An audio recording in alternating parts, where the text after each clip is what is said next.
पदार्थ बनवताना काही सोप्या किचन टिप्स. बरेच वेळा पदार्थ बनवताना त्यासाठी काही सोप्या टिप्स किंवा ट्रिक्स वापरल्या तर त्या जास्त उपयोगी पडतात व वेळ वाचून आपला पदार्थ मस्त बनतो. 1. खीर पातळ झाली असेल तर 1 चमचा कॉर्नफ्लॉवर अर्धी वाटी दुधात मिक्स करून खिरीत घाला, खीर घट्ट होईल. 2. जर भाजीमध्ये दह्याचा वापर करत असाल तर भाजीत दही टाकल्यावर भाजीला उकळी आल्यावर त्यात मीठ टाका. जर भाजीला उकळी येण्यापूर्वी त्यात मीठ टाकले तर दही फाटू शकते. 3. कोणतेही व्हेज नॉनव्हेज बिर्याणी बनवताना अर्धा तास चिकन, मटण किंवा भाज्या मॅरिनेट करून फ्रीजमध्ये ठेवा. बिर्याणी चवीला छान लागते. 4. प्रेशर कुकरमध्ये डाळ शिजवताना जर कुकरमधून डाळ बाहेर येत असेल व आजूबाजूला घाण होत असेल तर डाळ कुकरमध्ये शिजवताना त्यात एक छोटीशी वाटी टाका. यामुळे कुकरमधून शिट्टी होताना फक्त वाफ बाहेर येईल.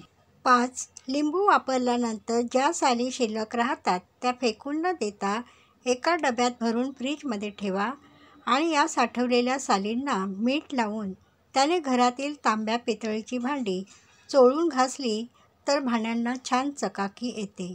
6. भेंडीची भाजी बनवत असताना त्यामध्ये 1 चमचा भाजलेले बेसन पीठ मिक्स करावे. यामुळे भेंडीची भाजी चिकट न होता छान टेस्टी आणि कुरकुरीत बनते. 7. भाजी बनवताना कढीपत्ता तेलात न टाकता कांदा परतल्यावर घालावा. यामुळे कढीपत्ता करपत नाही आणि त्याचा सुगंध भाजीत छान येतो. 8. ताक जर आंबट असेल तर त्यात भरपूर पाणी ओतून ठेवावे. ताक तळाला बसून वर पाणी राहील ते ओतून टाकले म्हणजे ताकाचा आंबटपणा कमी होईल. 9.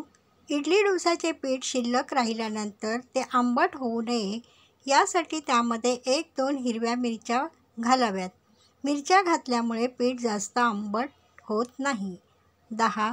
मसालेदार भाजी बनवताना त्याच्या ग्रेव्हीत जास्त पिकलेला टोमॅटो किंवा आंबट दही टाकू नये. यामुळे भाजीचा स्वाद बिघडू शकतो. 11. पोहे भिजवताना नेहमी चाळणीमध्ये भिजवावेत. यामुळे जास्तीचे पाणी निथळून जाते आणि पोहे मोकळे बनतात. 12. पांढरी शुभ्र आणि मऊ चपाती होण्यासाठी गहू दळून आणताना त्यात थोडे तांदूळ टाका.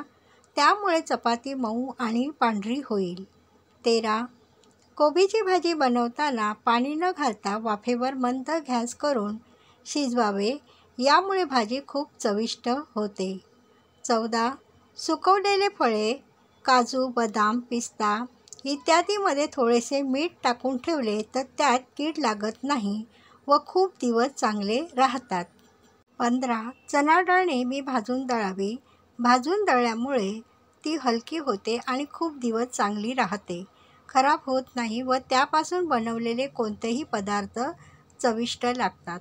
16. जेवणात मिरचीचा तिखट जास्त असेल तर जेवणातील तो तिखटपणा कमी करण्यासाठी त्यात थोडे दही किंवा मलई घाला.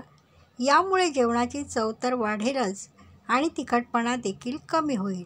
मित्रांनो, वरील टिप्स तुम्हाला उपयोगी वाटल्या असतील तर व्हिडिओला लाईक नक्की करा.